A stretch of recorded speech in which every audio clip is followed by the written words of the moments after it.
Mga bagong bayani kung ituring natin na mga tinatawag ng overseas Filipino workers o OFW. Yung pong ipinapadala kasi nilang limpak-limpak na pera ang siyang bumubuhay at hindi lang yan, nagpapasigla pa sa ating ekonomiya. Pero merong pong mga OFW na umuwi dito sa ating bansa na butas ang bulsa. Narito ang special report ni Joseph Murong. Gusto ko pong makaalis para maipagkumat ko po ang aking asawa. Para makatapos ang aking bunsong anak. Para sa pamilya ko. Sila ang itinuturing na bagong bayani ng bansa. Tinitiis malayo sa pamilya. Humaharap sa maraming hamon. At madalas, nagiging biktima pa ng mga pang-aabuso. Mabigyan lamang na mas magandang buhay ang kanilang mag-anak. Ang kanilang padalang pera din na nakasalba sa bansa mula sa epekto ng krisis pinansyal na sumaklob sa buong mundo noong 2009. Pero bagamat di matatawaran ang kanilang kontribusyon sa pagpapatatag ng ating ekonomiya, may ilan daw sa kanilang nagbabalik-bayan na butas ang bulsa. Sa pag-aaral halimbawa ng microfinance agency na SEDP o Social Enterprise Development Partnerships Incorporated, isa sa 20 OFW na kanilang na-survey sa Europa, bangkarote. Naniniwala ang SEDP, hindi lamang mga OFW sa Europa ang dumadaan sa ganitong problema. Marami pa rin yung kulang yung emergency savings. Yung respondents natin ay, of course, this is not a representative sample of the migrants. This is more an exploratory research. Gaya ni Mang Leo, mahigit 10 taong budget officer sa isang minahan sa Saudi Arabia, pero ang sarili daw niyang pera, di niya nagawang mabudget ng tama. Bawat sentimo, counted. Hindi kagaya ng araw, baka liwala yan. Kaya wag na silang matulad ng gano'n. Ang kanyang misis sa mga larawan na lamang binabalik-balikan ang dating ginhawang natamasa. Pati yung mga refrigerator namin noon, pero ngayon sira na. Refrigerator galing Saudi pa, made in Italy.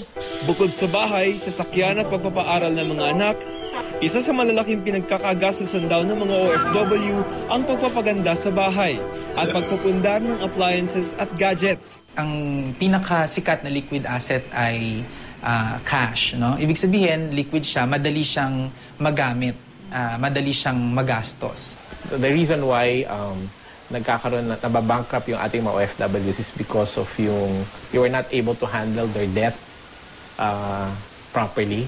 Alam nila kasi meron silang pagkukunan.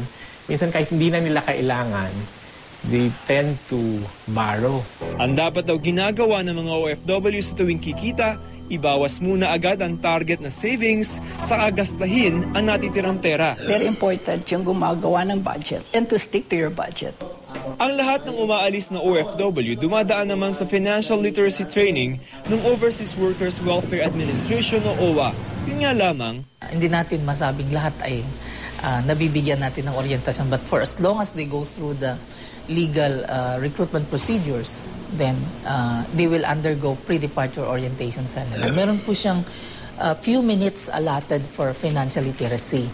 Ang pagiging isang OFW din daw, swertihan din lamang sa employer. Wala kasing batas na maaasahang poprotekta sa mga OFW mula sa repatriation, layoff, o hindi makatarungan termination ng kanilang kontrata mula sa kanilang employers. Overseas employment is something temporary. It's really contractual in nature. Pero in reality, we have workers working continuously for the same employer over time. May bagong pag-aaral ng Bangko Sentral ng Pilipinas na nagsasabing dumadami na raw ang pamilyang OFW dito sa Pilipinas na natututong mag-impok. Pero paano kapag ang perang inimpok, naubos? Yung startup phase, yan naman ay meron silang kaunting naipupundar, pero lahat ng income nila ay active income. And 90% of migrants are in that stage. Tinatanong namin yun during the training, kung kayo tumigil sa pagtatrabaho, ano yung mangyayari sa pamilya niyo sa Pilipinas? Ang maraming sagot ay, mamamatay sila. Sa kasalukuyan, naglaan ang pamahalaan ng 2 bilyon para sa tulong pinansyal sa mga OFW na biglang napabalik ng bansa. Kaliwat kanan din ang mga programa at pagsasanay na tutulong sa kanilang makapagsimula ng sariling kabuhayan. Pero dadami pa daw ang gaya ni Mang Leo kung ang mga programang ito hindi pakikinggan na mga dapat makarinig nito. They see the need of doing this together. There's not one institution or one organization that can do it alone. Joseph Morong, Nakatutok, 24 Oras.